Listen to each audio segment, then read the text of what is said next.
If you have stumbled across this video, that means that you are here for Krishna. And maybe there is something in this chapter that Krishna wants you to listen. Here, Shri Krishna Bhagwan is saying, one who sees me everywhere and sees all in Krishna, I shall not be lost to him, nor is he to me.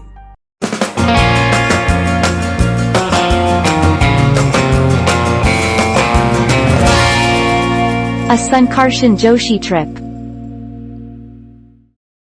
Jai Shri Ram. Ladies and gentlemen, welcome back to another Sankarshan Joshi trip. This is the chapter 6 of the Bhagavad Gita series. Chapter 6 is Atma Samyama Yoga. Atma Samyama Yoga. It's when Atma gets in touch with the yoga or the eternal self, right? This is a very special episode, I must say. Also a very simple episode in terms of complexity. So this is the episode where Krishna actually talks about the path and the process of getting in touch and being in union with the God. Like, how do you get there? The process. So Krishna literally says that. This is a very special episode, I say again, because for anybody who are on a path of being spiritual or who wants to attain the knowledge of the eternal truth, the path of getting there, in a way, it's called sadhana, right? So the sadhana, what should one do?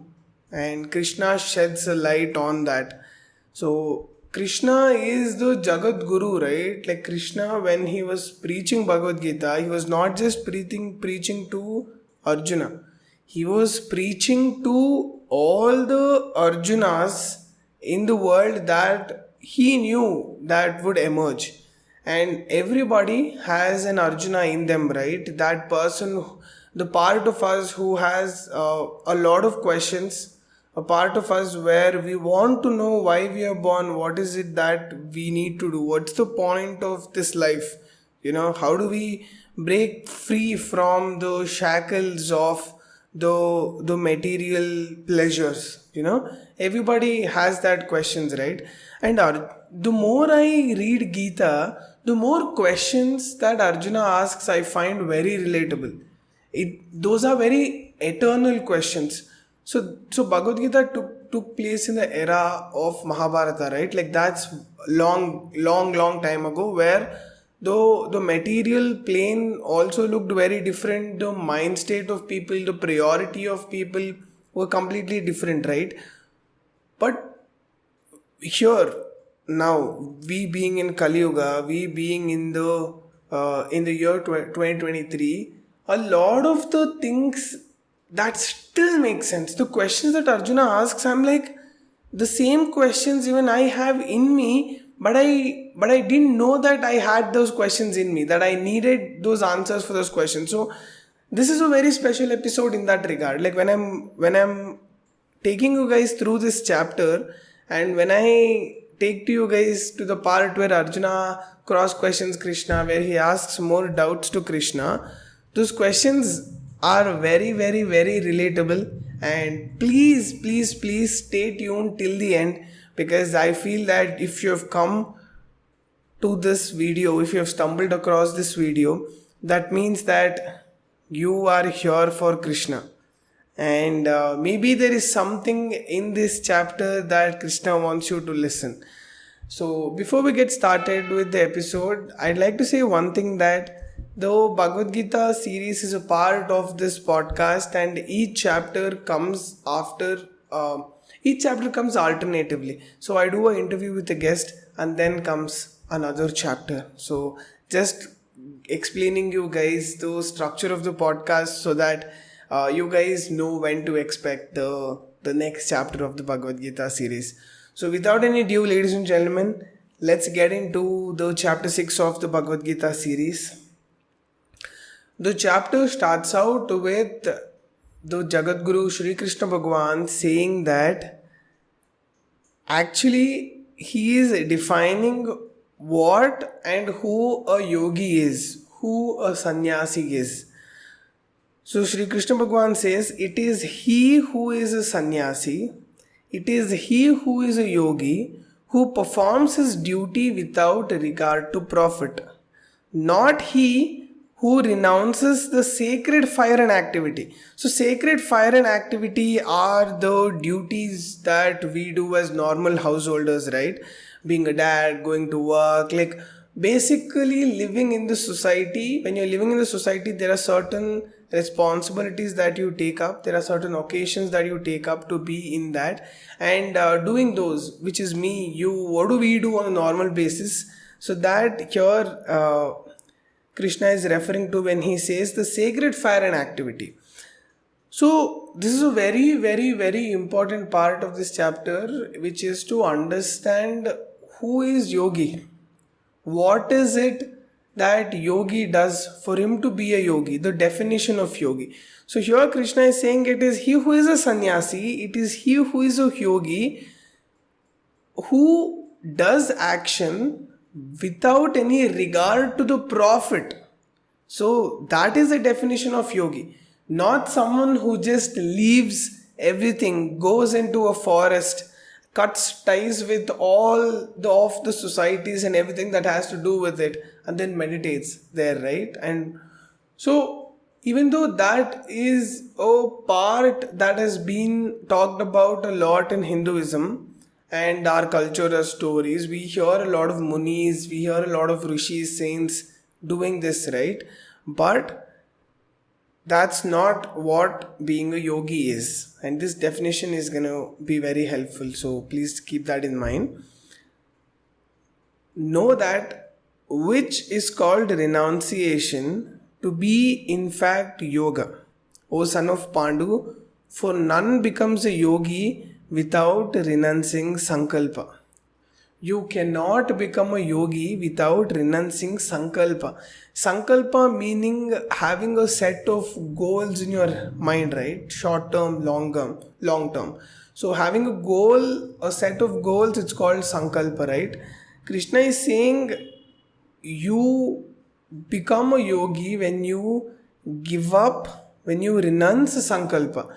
So when you give up on a goal, in a way you give up on the fruit of the goal, right? So what do normal people aspire? What are their goals like? When I was a kid, my goal was to be rich, make so much money, become successful or become famous, or like do this, do that, be successful in my career, blah blah blah blah. Whatever goals that normally people have, that has to do a lot with the fruit, right?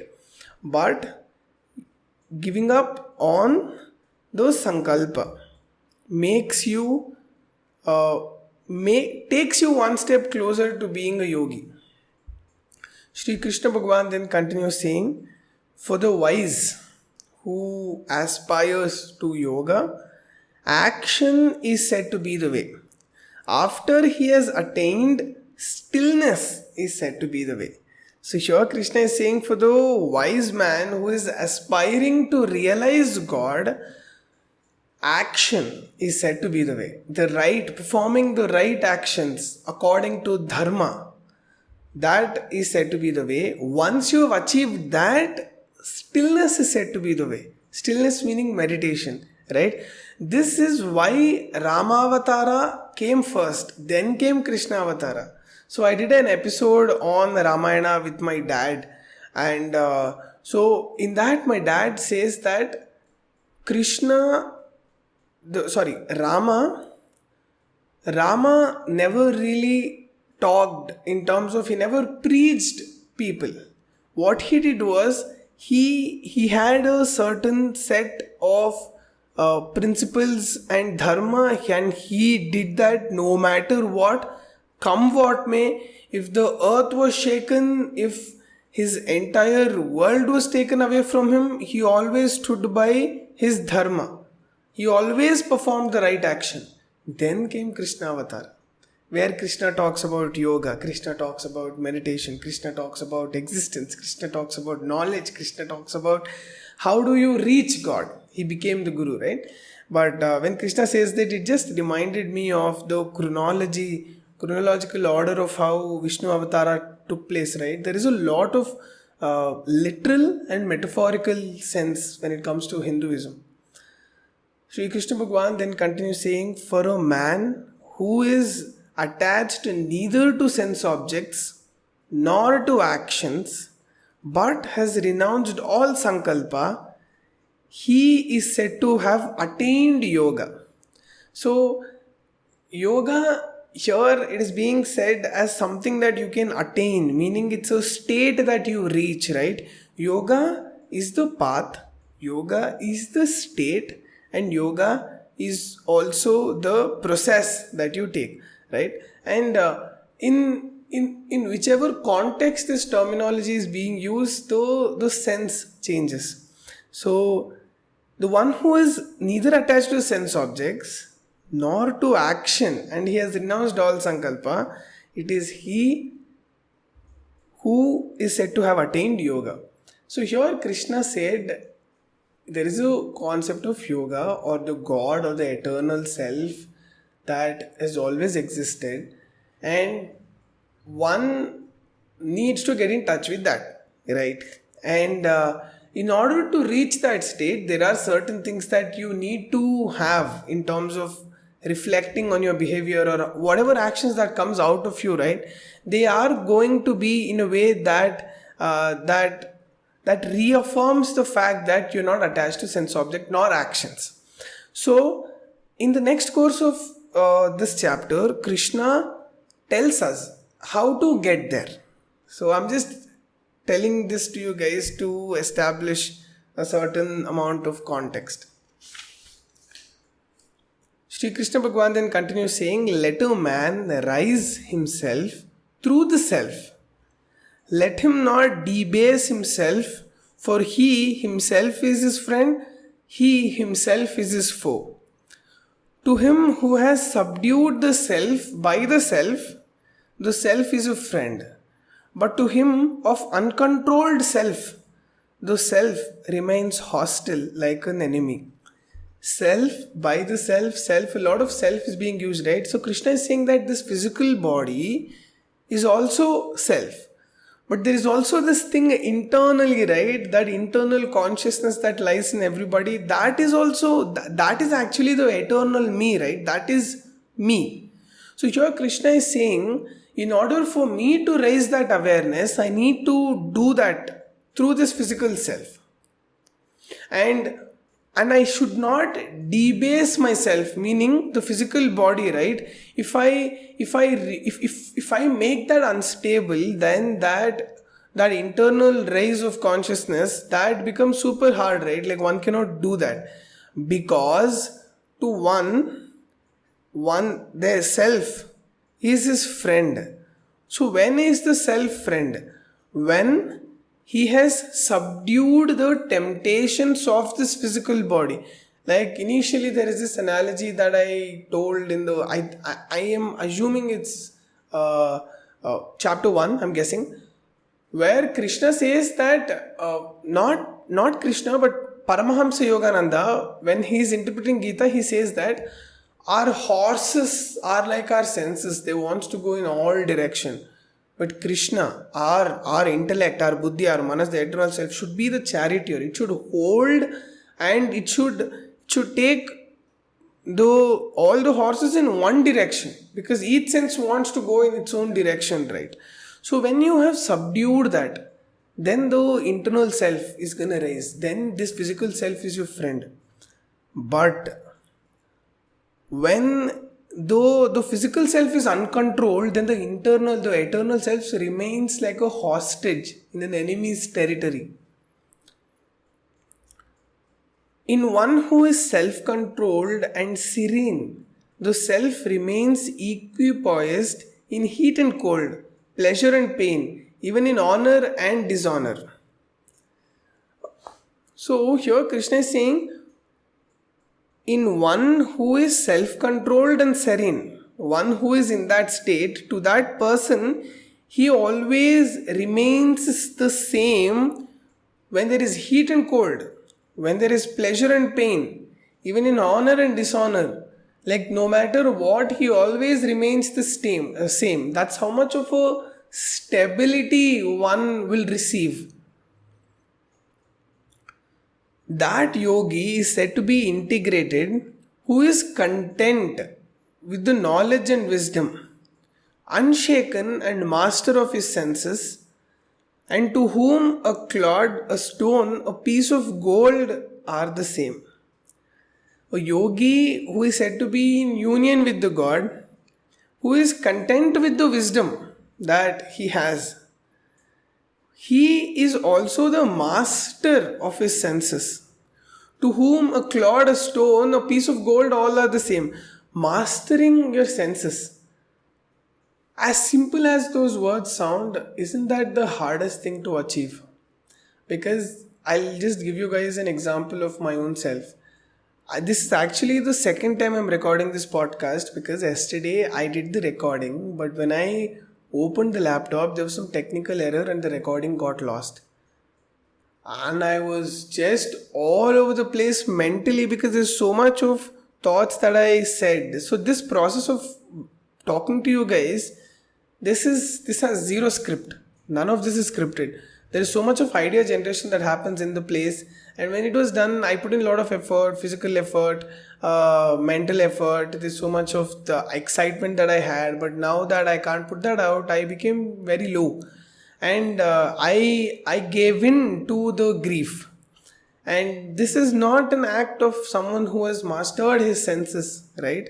So mastering your senses it's I don't know if it's a state or if it's a process. Maybe it's both, So someone who has mastered his senses, to him, pretty and ugly doesn't matter, right? Because his senses are taking no pleasure in that. When you say gold, you're giving a certain amount of value. Gold is also a piece of stone, right? Like there's an amount of value that is given to it, and when you wear it, there's certain amount of there is certain amount of societal value that you get, right, of being rich, or like security or anything. So that is also a form. You have a bias, and that is also a form of attachment, right?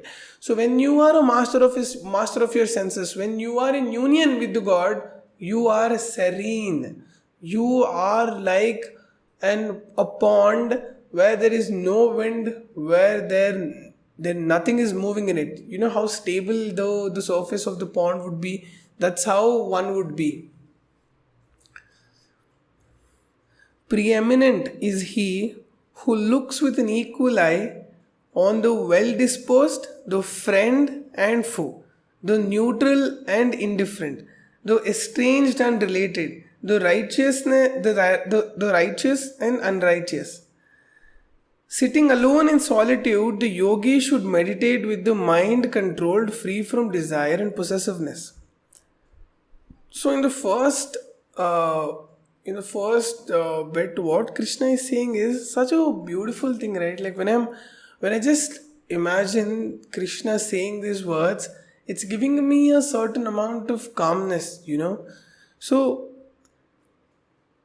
the wise looks with an equal eye. Like, how can you see a friend and an enemy with an equal eye? How can you see righteousness and unrighteousness with an equal eye? How do you see dharma and adharma with an equal eye? Without anything having any impact on your stable mind. Amazing, right? Now let's get to the second part, where Krishna is slowly getting into meditation. Krishna is slowly talking about meditation. Sitting alone in solitude. Important word, solitude. Sitting alone in solitude. The yogi should meditate with body and mind controlled, free from desire and possessiveness. He should assume a firm posture, an asana, in a clean place, that is neither too high nor too low, or on kusha, a grass covered with deer skin or a cloth. Seated there with concentrated mind, thoughts and senses. He should practice yoga to purify himself. So this one last line has a ocean depth of wisdom.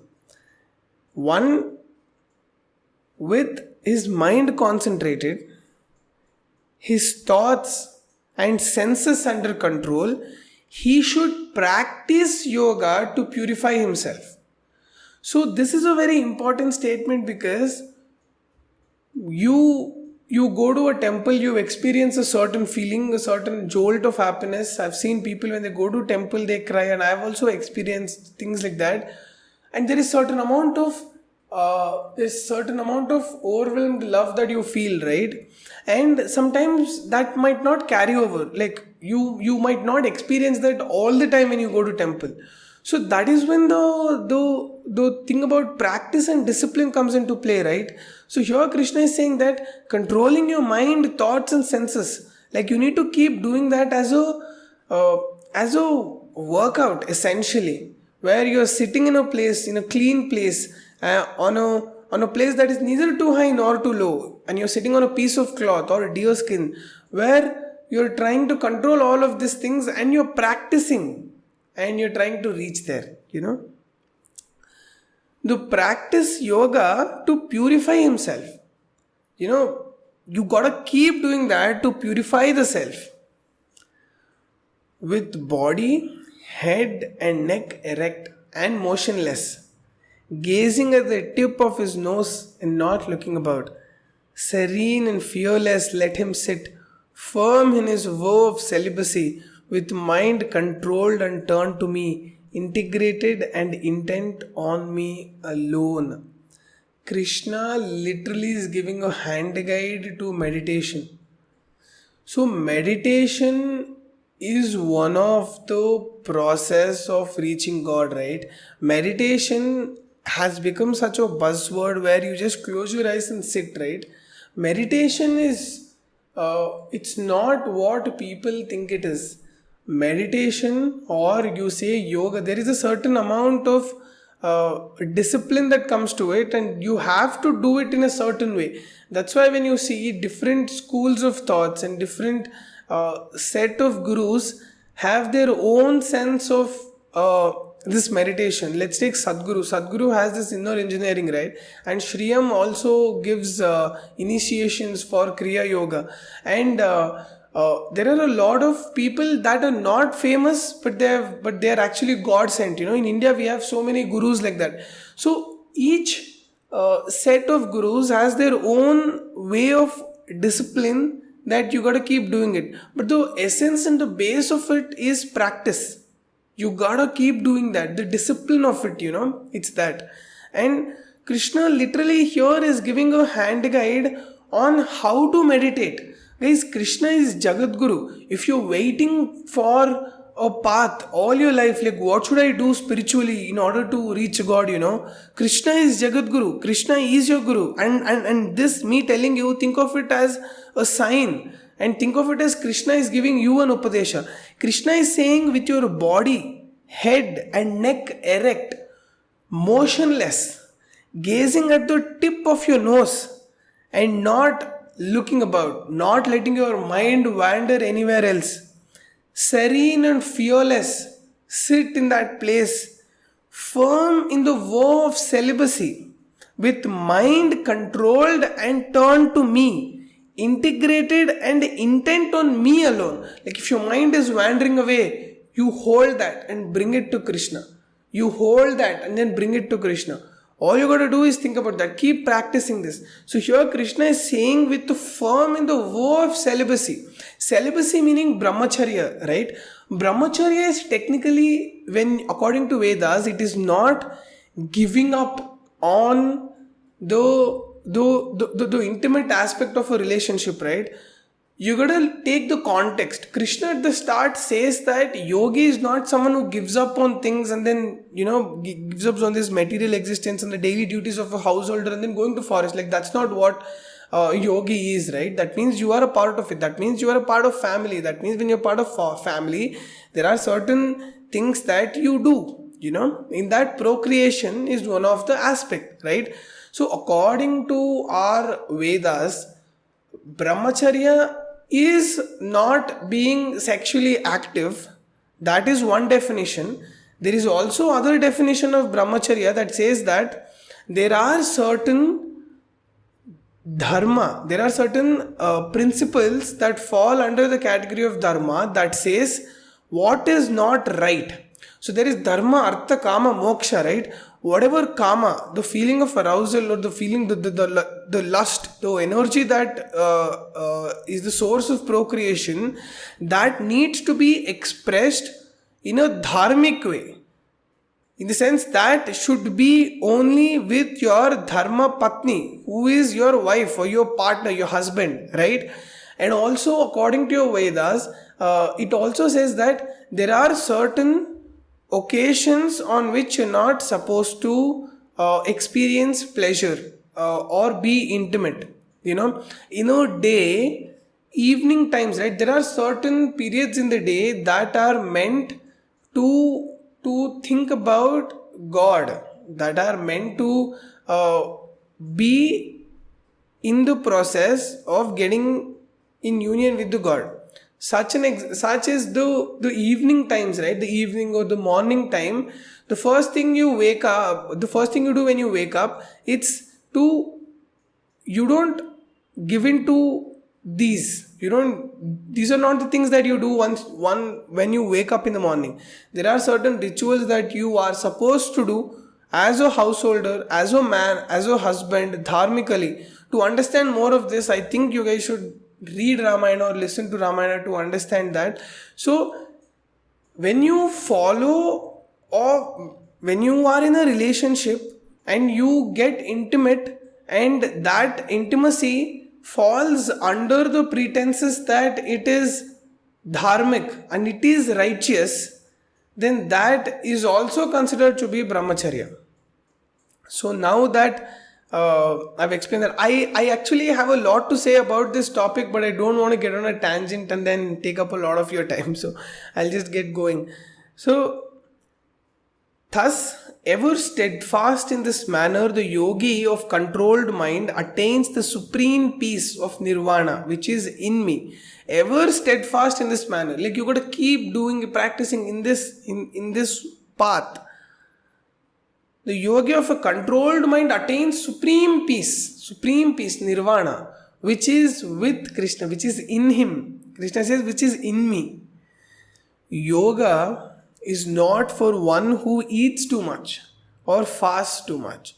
Arjuna, nor for the one who sleeps too much or wakes too much.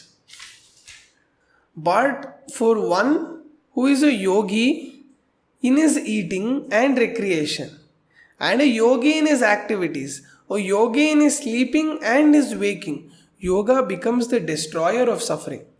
So here Krishna is saying yoga is not for one who eats too much, or also who diets too much, who fasts too much. Someone who sleeps too much or someone who doesn't sleep at all. We see people like this around us, right? We see someone who is lazy and who sleeps too much, and we see people who are so dedicated with their life in terms of what they want to make more money, they're more career oriented. They wake up at like 4 a.m. in the morning and they sleep at like 12. With like 4 hours of sleep, they run businesses, right? That is also not yoga. People like that are not fit for yoga. Those are not my words. That's what Krishna is saying in Gita. And Krishna then continues saying, yoga is for someone who is a yogi when he is eating and during recreation. He is a yogi when he is sleeping, when he is awake. He is a yogi when he is doing anything. And who is yogi? As we spoke earlier, someone who is not expecting the fruit of that action. That is who yogi is, right? That means being a yogi in all walks of life, in everything, meaning that anything that you do, the breath that you take should be that. When you're eating because of that. You're not eating for a sense of profit, right? You're not expecting any outcome when you're eating. When you're sleeping, there's no expectation. When you're working, there's no expectation. You ought to live like this, and this is a sadhana, right? This is not you go to puja room, sit there for 10 minutes and you're done for a day. That is not what this is. This is a lifestyle. When perfectly controlled mind rests in the self alone. I'm sorry, guys. When the perfectly controlled mind rests in the self alone, free from all desire, then he is said to be integrated. Excuse me. So, this is a very interesting statement because Krishna is saying when the perfectly controlled mind rests in the self, it is resting, it is rest in the self, free from desire. Isn't that a very peaceful state? Krishna is using the word rest. If you're feeling restless throughout the day, that means that the root cause of it is desire. When you take away the desire out of you, all of a sudden you experience this outburst of peace, right?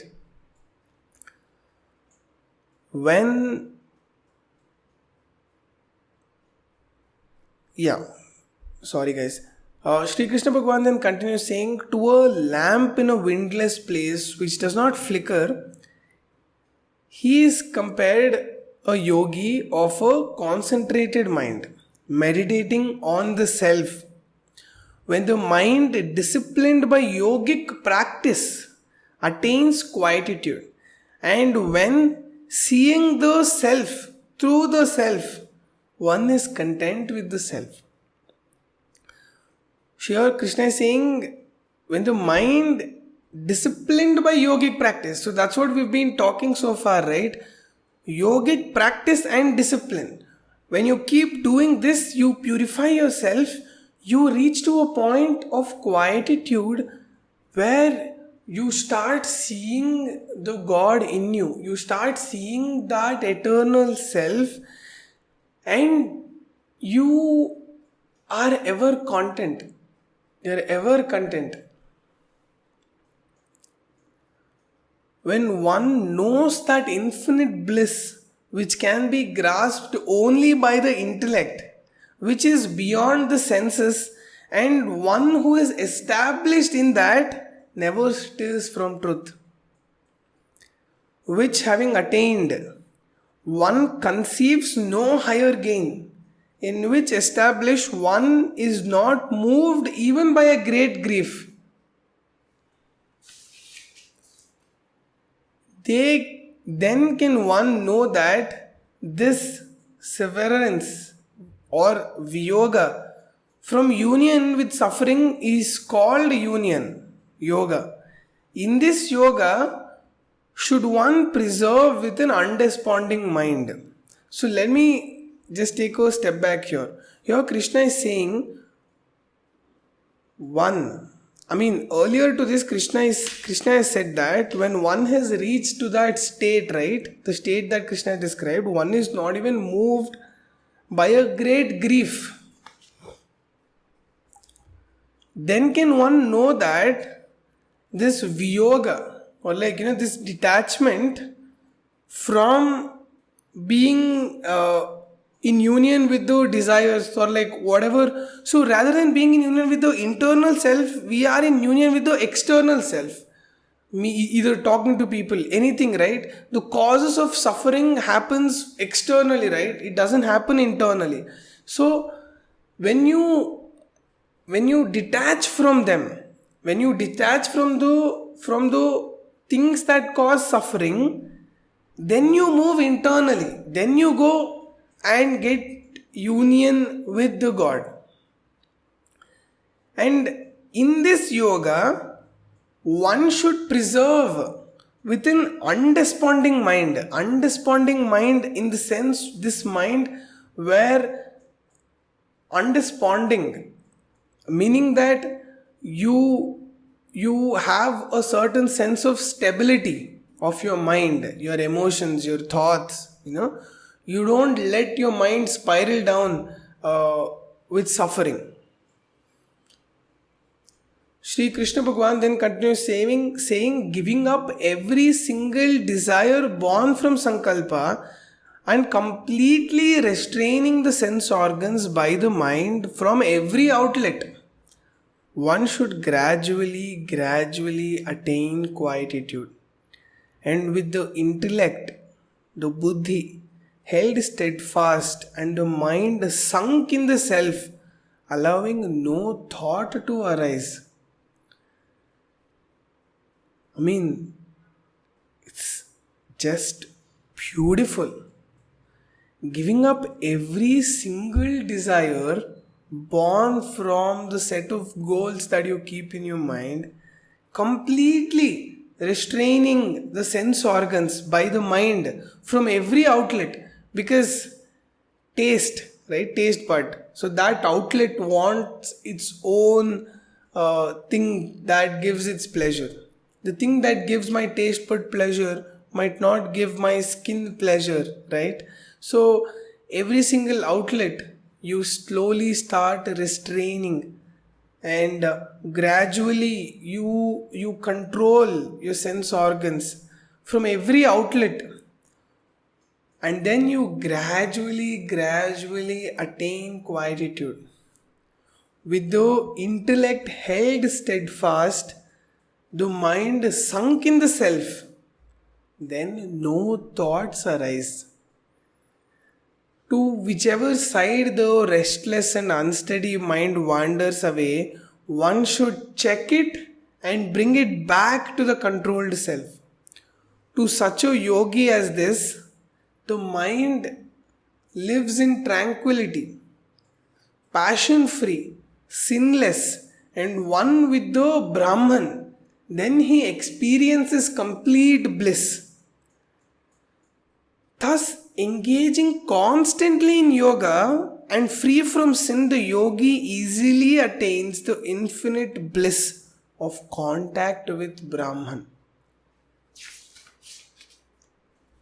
One who is thus integrated in yoga sees all with an equal eye, seeing himself in all beings and all beings in him.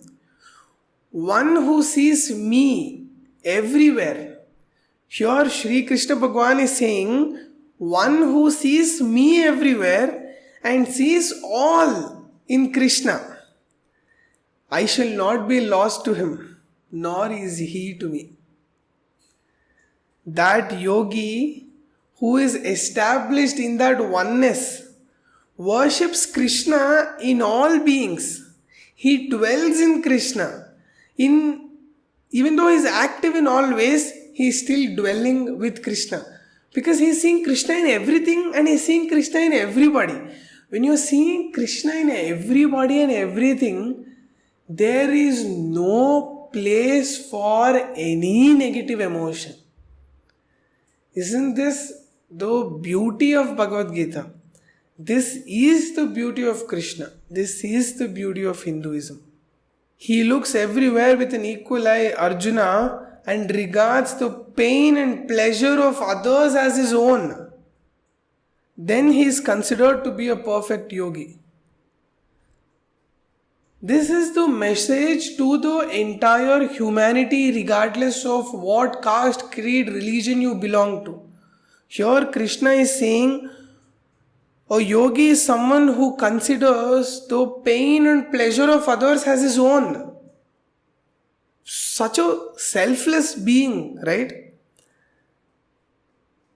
Someone who is that, he is considered to be a perfect yogi.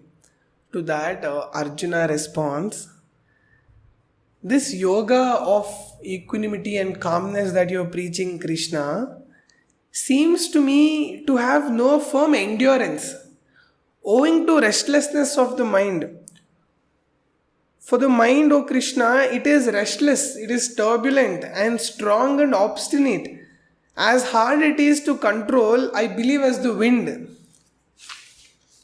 Isn't this the eternal question that everybody has? I told you at the start of this podcast, right? Here Arjuna is asking, how do you control mind? You are talking about controlling your mind, but Mind is like wind. You cannot control it. It is restless. How do you do that? To that, Sri Krishna Bhagavan says, undoubtedly, Arjuna, what you're saying is true. It is hard to control. But by practice and dispassion, vairagya, it can be controlled, O son of Kunti. Vairagya and detachment, dispassion and detachment are completely different things, right? If your mind should become stable, that means you have to have a certain amount of dispassion with things. I'll give you guys a tiny bit of story of Ramakrishna Paramahamsa. Ramakrishna Paramahamsa was such a great person that India should be proud of and talk about. One of his devotee comes to Ramakrishna Paramahamsa and says, after talking, he says, I want to give you something as a token of my respect and love. He says, I'll give you money. Ramakrishna Paramahamsa says, no, don't give. But the devotee insists, he's like, no, I have to give it to you, please, for me. Ramakrishna Paramahamsa says, no. And though the devotee, without listening, puts his hand in his pocket, he takes out the money. When he shows it to Ramakrishna Paramahamsa, when Ramakrishna Paramahamsa sees the money, he faints. That's how much of vairagya and dispassion he had towards money. Money here being the metaphor of materialistic things. That's how much he hated them. He fainted. That's how much of a saint Ramakrishna Paramahamsa was. So having a certain amount of vairagya and dispassion and practice, one can master one's own mind. I'm not saying this, guys. The Supreme, the Jagannatha, the Lord of the universe is saying this. Sri Krishna Bhagavan then continues saying, for one who cannot control himself, yoga is harder to master. I admit, but for the one who is self-controlled, there are ways to master yoga. To that Arjuna asks, tell me, Krishna, what fate does one meet who has faith but lacks control? Like whose mind wanders away without attaining perfection in yoga. What will be so normally we are in the process of reaching God, right? Like one who hasn't already reached there, they keep taking birth, right? So what if someone who has practiced yoga but they've not reached there, but they're in middle or like somewhere in that process? What will happen? Like what would be their fate? Arjuna is asking that question. Fallen from both the worlds, does he not perish like a split cloud, O mighty armed? Unsupported and lost on the way to Brahman? Dispel this doubt of me, O Krishna, as there is no one to dispel it. Arjuna asks this question. To that, Sri Bhagavan replies, neither in this world nor the next does he face destruction. O Partha, never, my son, does one right action come to grief. Having attained the heavens of the righteous and dwelt there countless years, he who fell from yoga is born again in a pure and prosperous family. Or he is born even in a family of wise yogis. But such a birth is indeed very hard to obtain in this world. So Krishna is saying that whoever is in this sadhana, whoever is in this process of yoga, they keep doing that until they reach perfection. They keep practicing until they reach God, right? So if they have put 10% or like 20% effort and they keep practicing and their life span ends. So what happens is that such a soul will be born in a family that is prosperous and wise, where it would be a suitable environment for him to practice yoga. So he would be born in that family. But if his sadhana was even more, then he would be born in a family of a great yogi.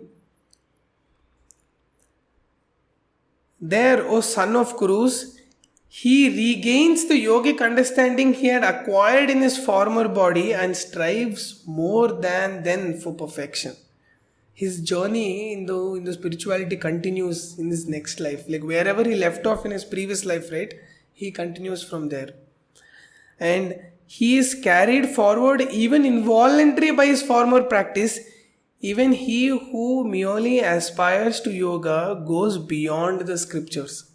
Sometimes I've seen people, you can just take me as an example. I was sort of an atheist, and I've seen a lot of great people who have done great things and reached such supernatural level of spirituality. They were all atheists. That means at the start, right, you have these new tendencies of this new body, new life, like this body's tendencies. But once you start, or like once your previous life's sadhana of the yoga practice, once that starts, right, when it triggers, you involuntarily move towards things. You involuntarily get attracted to a certain god. You involuntarily get curious in a certain form of meditation. And when you start doing that, your journey just picks up, your life just completely flips. Until that point you were somebody else, but now you're somebody else. So here Krishna is saying that you are carried even involuntarily sometimes. And the yogi who strives earnestly, purified from sin and perfected through many births, at last reaches the Supreme God. A yogi is superior to a man of austerity.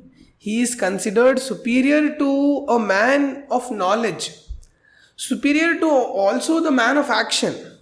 So man of action meaning someone who is following karma yoga, someone who is following Dhyana Yoga, and someone who is doing tapas. They just detach from everything. They go to forest, sit and do tapas, right? A yogi is superior to all of them. So who is a yogi? Yogi is someone who is acting without regard to its profit. That is yogi. I keep saying this definition. I kept saying this definition throughout the podcast just to land on this point. Just to tell you guys that someone who reaches this state, someone who does things without any expectations to the fruit, that man is considered to be superior to someone who's doing tapas or austerity, someone who has a lot of gnana and following Dhyana Yoga, someone who follows karma yoga. No matter what path, a yogi is considered superior to all of them. Not my words, guys, Krishna's words. Sri Krishna Bhagwan then says something so sweet and beautiful. Sri Krishna says, of all yogis, I deem him the most complete whose inner being is merged in me and worships me with full faith.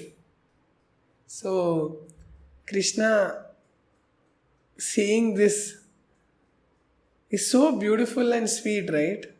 It gives me a certain amount of calmness and joy when I'm saying this. So, on this note, we will be ending chapter 6. Ladies and gentlemen, I am very lucky that you guys stay tuned and you guys are listening to this. You guys have such devotion in Krishna that you are just to listen to Krishna, you guys are listening to a stupid guy like me talk. Guys, thank you so much. I really pray that Krishna give you guys the path that you guys should take. We all need him to guide our lives. So on this note, Sarvam Shri Krishna Arpanamastu. And ladies and gentlemen, Loka Samastha Sukhino Bhavantu. Thank you. That would be it. Until next time, take care.